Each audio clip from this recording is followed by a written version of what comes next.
Lo que se hizo en el mes de diciembre del anteproyecto, pues el día de hoy ya llegan los recursos federales.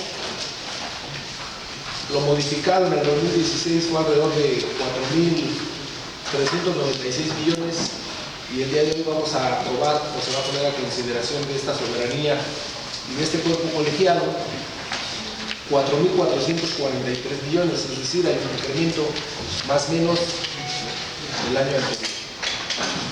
Y también nos pasa la hoja que tiene que ver con el Fortamun, más de 1.030 millones, y aquí quiero hacer referencia a que 58 de estos 1.000 se van a combustible de seguridad ciudadana. Me parece atinado, ojalá y ya no sea pretexto de las policías para no hacer su trabajo de que no tienen gasolina.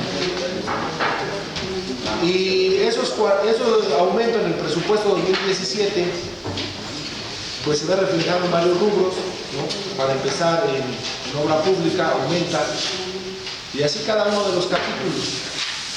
Ojalá que este presupuesto que se va a poner a consideración sea mayormente reflejado en la ciudadanía de Ecatepec, para que tengan una percepción diferente de este municipio y de este ayuntamiento, que se trabaja en su beneficio de ellos y lo vean reflejado.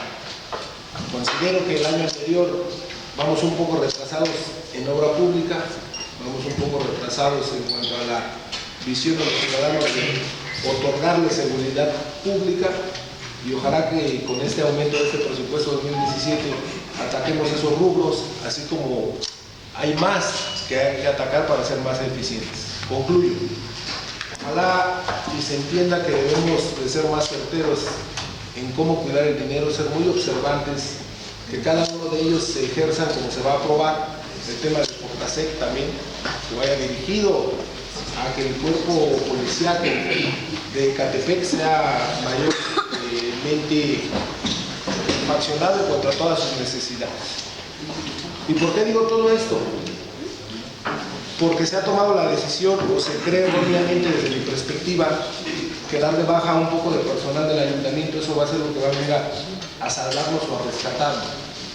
Y yo creo que esa no es la solución es ejercer lo que se va a aprobar en los rubros bien específicos y simplemente ser vigilantes y coadyuvantes en cada una de las áreas para que este ejercicio sea más transparente, sea totalmente adecuado a las necesidades del ayuntamiento y de la población.